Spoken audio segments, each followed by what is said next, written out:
ਕਿਸੇ ਵੀ ਤਹਿਰੀਕੀ ਦੋਸਤ ਨੂੰ ਤੁਸੀਂ ਕੰਡ ਪਿੱਛੋਂ ਗੋਲੀ ਖਾਂਦਿਆਂ ਨਾ ਵੇਖਿਓ ਸੀ, ਔਰ ਕਿਸੇ ਵੀ ਕਿਆਦਤ ਦੇ ਅਰਾਕੀਨ ਸ਼ੁਰਾ ਦੇ ਅਹੁਦੇਦਾਰ ਔਰ ਕਿਸੇ ਵੀ ਅਹੁਦੇਦਾਰ ਨੂੰ ਤੁਸੀਂ ਆਪਣੀ ਆਵਾਮ ਨੂੰ, ਆਪਣੇ ਕਾਰਕੁਨਾਂ ਨੂੰ ਛੋੜ ਕੇ ਭਜਦਿਆਂ ਨਾ ਵੇਖਿਓ ਸੀ।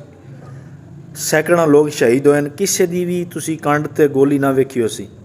ਸਾਰਿਆਂ ਨੇ ਸੀਨਿਆਂ ਤੇ ਗੋਲੀਆਂ ਖਾਧੀਆਂ ਔਰ ਚੁਪਾਤੇ ਕੁੱਤੇ ਵਾਲਾ ਵਾਰ ਕੀਤਾ ਨੇ।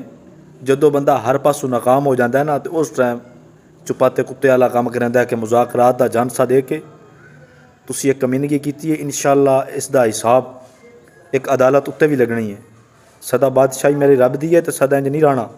तुहाडे तो पहले ही बड़े बेगैरत ते फिरौन आए और उन्हां नाल जो हो रहा है वो तुसी वेख रहे हो, तो अन करीब तुहानू भी इंशाअल्लाह अज़्ज़ा वजल किबला अमीरुल मुजाहिदीन दी दुआए जलाल ज़रूर लगेगी। और पहले भी लैटरीना साफ़ कर चुके हो और अल्लाह पाक दी लाठी बड़ी बेआवाज़ है। बेगुनाह नहत शहरियां तो तुसी जुल्म किया है, इहदा एक एक दा हिसाब तुहानू देना पेगा।